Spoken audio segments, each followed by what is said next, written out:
Hello and welcome to Die Rollin. I'm the ever excitable Adam, and today I'm going to be opening some booster packs for a game called Magic the Gathering. Magic the Gathering is something I played when I was quite young, in my teens, so at least 60 years ago now. And it's a game that I quite enjoyed until one of my friends basically outbought me, if that makes sense. They spent a ton of cash and got all the really rare cards, and there's no way I could touch them. So it's something I enjoyed back in the day, but I haven't really gone back to because I just kind of feel like there's a bit of a paywall there. Anyway, what I've got here is basically I have got the new Jumpstart expansions here, and what this is what they've done is normally you'd have to buy like a starter set and then get some booster cards, but what they've done is they've said you just need to get 2 of these Jumpstart packets, and then you've got yourself a deck you can play with. All the cards have been kind of put in here so that they're all compatible. So normally when you get a booster pack, it might have some land cards which don't match the other cards you've got, so you have to do a mix and matching. Whereas these ones, you just need 2 of these and you can play a game. So what I've done, I've got a couple of these for now for me to open, to show you what you get for here, and to refresh my mind how you actually play this. And then at a later date, we're going to introduce Jamie to Magic the Gathering, and I have another 4 of these which are unopened, which we will play. So we'll open them on the actual video itself, so you know that we're literally coming into it blind. But I would have obviously played with these so I can remind myself how to play the game. So yeah, without further ado, I'm going to get to unboxing these, opening these because they're not in a box, and having a look at what you get for your money. It's £5 for one of these Jumpstart boosters, so £10 to get 2, which is enough for you to play. Okay, so without further ado, let's take a look. So here we have our Magic the Gathering Jumpstart boosters. There's 20 cards in each pack, and we're going to start opening those up. Starting with this pack. Why not?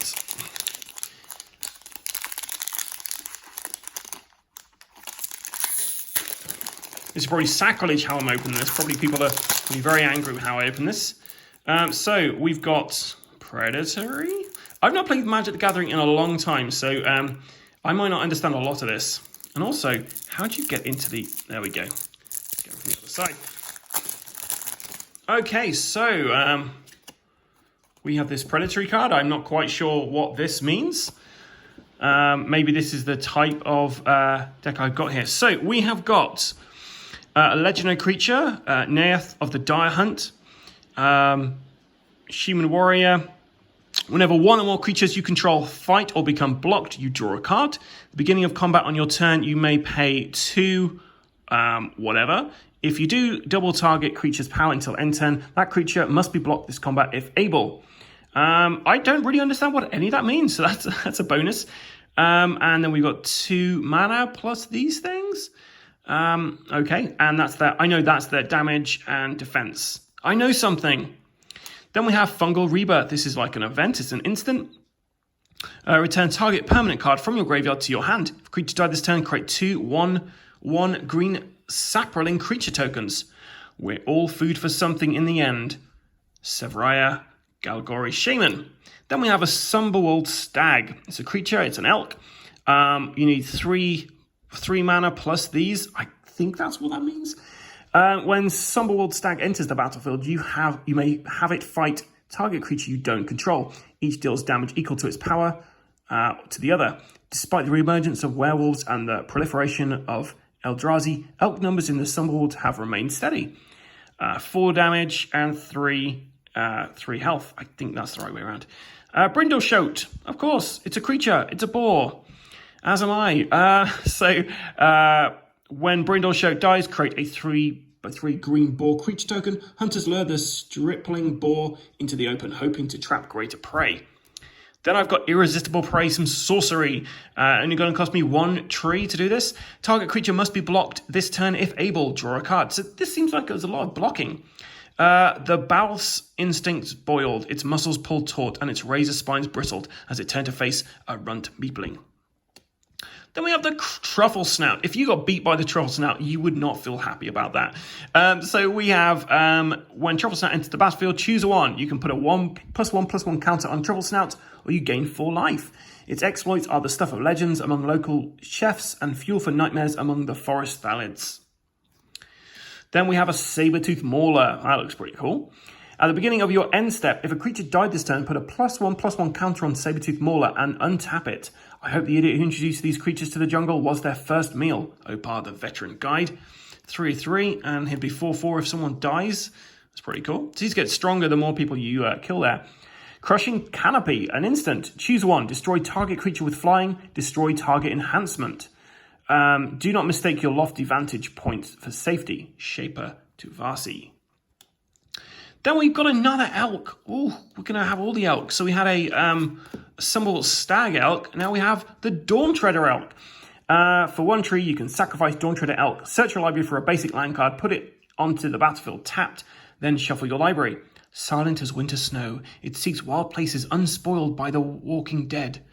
2 and 2. Then we have a Marauder's Axe. So all of those were kind of forest cards. They all had green on there. This one is just any 2 different type of mana. It's an artifact, it's equipment. Equipped creature gets +2 attack, +0 defense, and equip 2 to attach to target creature you control, equipped only as a sorcery. I have no idea what that means. A sharp axe solves most problems. Then we have a Thriving Grove. It's a land card. So these are the cards you put down to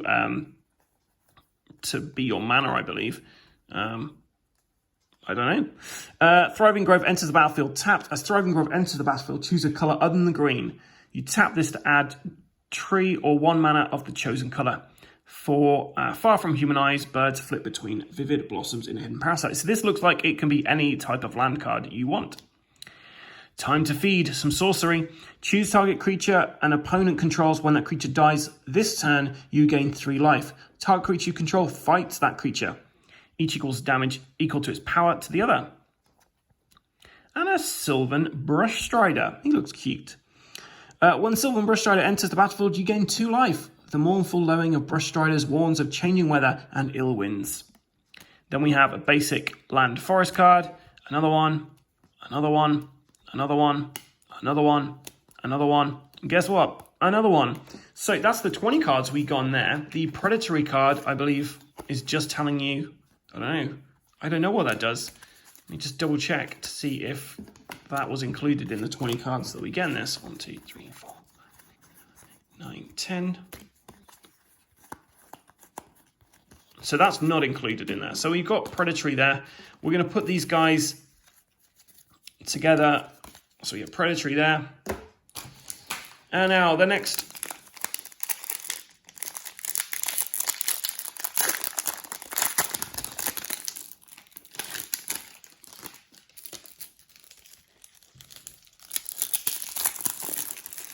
So now we have Above the Clouds.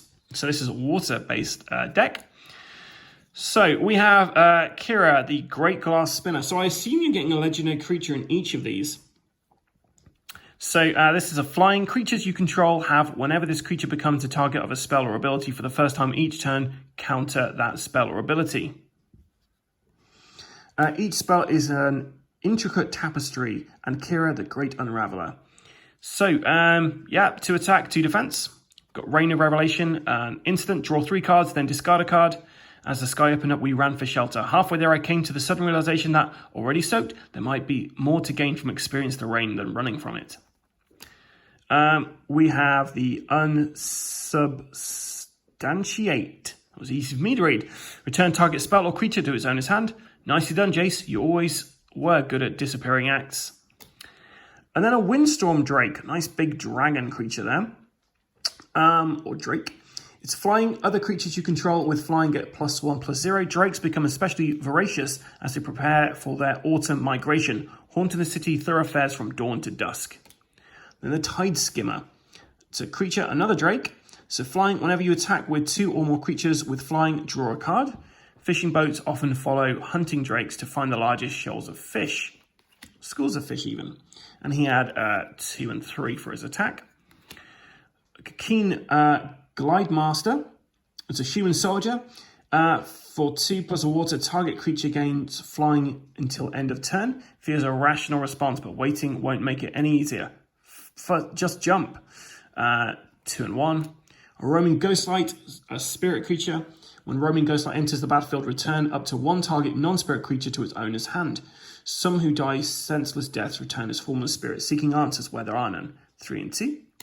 Rookie mistake. Until end of turn, target creature gets +0/+2, and another target creature gets -2/-0. Stop locking your knees as you strike. Now stand up and try again. Capture Sphere, an enhancement, an aura. Flash. You may cast a spell anytime you could cast an instant. Enchant creature. When Capture Sphere enters the battlefield, tap enchanted creature. Enchanted creature doesn't untap during its controller's untap step. So basically, just going to keep somebody, just stuck in there. Mistral Singer, a siren. Flying, prowess. Whenever you cast a non-creature spell, this creature gets +1/+1 until end of turn. I sang of storms, there came a squall. I sang of waves, the seas grew tall. I sang of love, but no voice called. A Wall of Runes, a creature, wall. Defender. When Wall of Ruin enters the battlefield, scry 1. And that means look at the top card of your library, and you put that card on the bottom of your library. We have another land. Thriving Isle enters the battlefield tapped. As Thriving Isle enters the battlefield, choose a colour other than blue, and you tap this to add blue or 1 mana of the chosen. So maybe this the land cards are going to be the same throughout. We get 1 in each. We get Lofty Denial, instant counter target spell unless its controller pays 1. If you control a creature with flying, counter that spell unless its controller pays 4 instead. The Mage Scowl, there's yet another Bolt Splash, harmlessly against seemingly empty air. We get an island, another island, another island, another island, another island, another island. Guess what? Another island. So we've had a forest deck, we've had a water deck. What is next?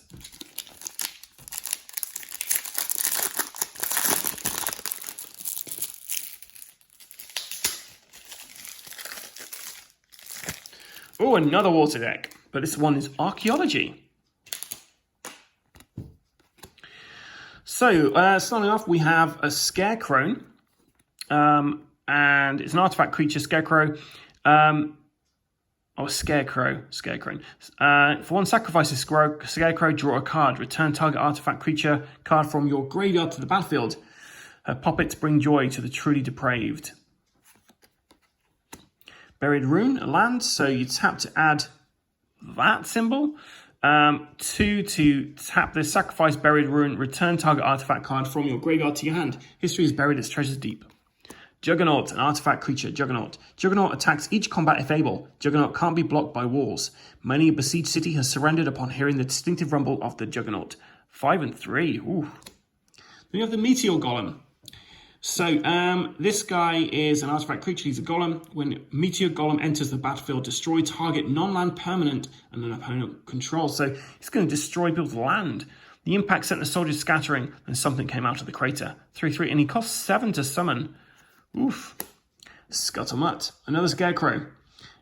So, add 1 mana of any colour. Target creature becomes the colour of, or colours of your choice until end of turn.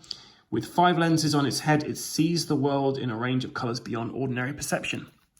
Thirst of Knowledge. Draw 3 cards and discard 2 cards unless you discard an artifact card. To truly know something, you must become it. The trick is to not lose yourself in the process. Aether Spellbomb. For water, you can sacrifice Aether Spellbomb, return target creature to its owner's hand. Or for 1 of anything, sacrifice Aether Spellbomb, draw a card. Release that which was never caged. Short Sword. Equip creature gets +1/+1. Equip for 1 attached to target creature you control. Equip only as a sorcery. Sometimes the only difference between a martyr and a hero is a sword. Then we've got 2 Archimenders. When Archimender enters the battlefield, return target artifact card from your graveyard to your hand. Just as a broken relic can be mended, a shattered history can be made whole. So 2 of those guys. We've got a Lightning Core Excavator. Artifact creature Golem. So for 5, you can tap this, sacrifice Lightning Core Excavator. It deals 3 damage to any target. That's the 3rd time this month it's exploded on site. Maybe we should switch to something a little less defective. We get a land card. Jousting Dummy, a Scarecrow Knight. For 3, Jousting Dummy gets +1/+0 into the end of turn. Don't let it fool you. Many of us got our first scars from Sir Nobody. Signpost Scarecrow. Vigilance. 2 to add 1 mana of any colour. A Cursed Scarecrow sending folk in every direction is the same as sending them nowhere at all. And then we've got a bunch of islands. So that was our Archaeology deck, also a water deck. We have 1 deck left.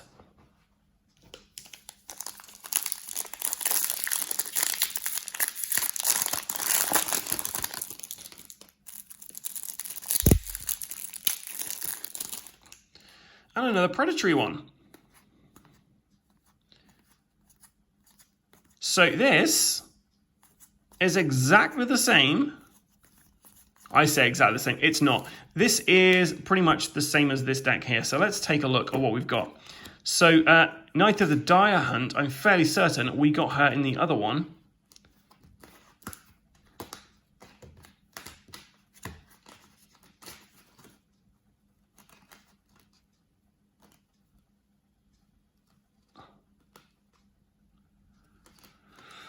Just check to see.